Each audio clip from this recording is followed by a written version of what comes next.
Hi everybody, welcome back to my channel. So today I've just got a really quick set of acrylic nails to show you. I'm going to be sculpting these nails. My nails have already been prepped and they have been primed, and I am using Tone's Cover Almond for this nude, and I'm also using my NSI Attraction liquid. So the forms I am using are some new ones that I bought from eBay. I was having real bad troubles with the pink ones not sticking, so I went ahead and purchased some of these ones and they are much better. So I will leave the link for these down below in the description box.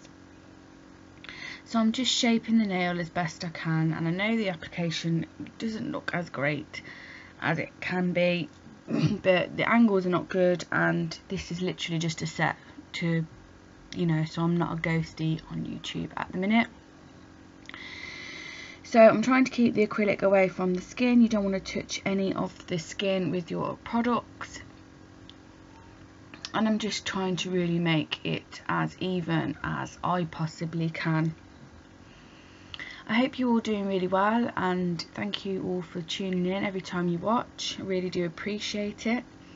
And we are now nearly in single figures countdown for baby to be due, so we have 10 days left. So I'm hoping that it won't be long before I'm getting back into the swing of work. Okay, so this is the middle finger, and I'm just going ahead and extending my nail bed with the Tone's Cover Almond. And although you want to try and make it as neat as possible with your brush, you can always go ahead once the acrylic has dried and file that smile line into perfection before you add your colour up to that. So I'm just trying to make it as flat and flush as I can at this moment. I know it's not the best set of nails, but we all have on and off days, and I haven't done a set of nails for a few weeks now, so probably a little bit out of practice. So again, you want to try and keep it thin and flush around your cuticle area. So once I was happy with that, I took the nail away once it had dried, and as you can see, I just filed that into a crisper smile line, so that when I put my glitter up to that, I'm setting myself up for a nice smile line. So I'm going ahead and I'm dipping my brush into my monomer and my NSI Clear Attraction powder, and I'm just picking up my raw rose gold glitter mix.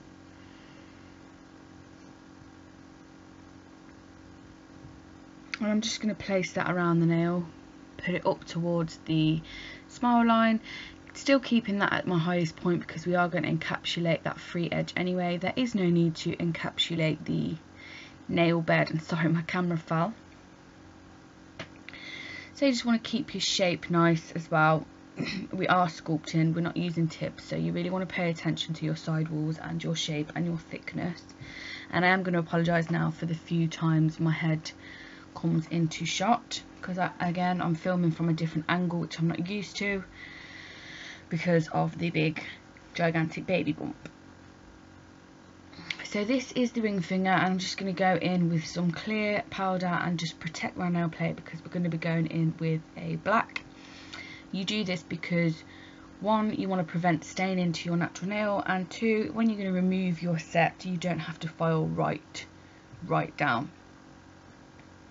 So I'm just going to try and work as neat as possible with this black, but we all know black is a nightmare to work with.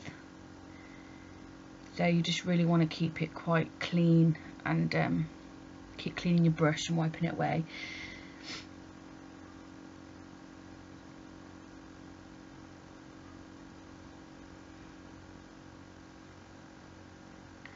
So I'm just going to build that structure with this black, and I'm keeping it thin because I'm going to encapsulate in clear, because your coloured acrylics are not your strength powders.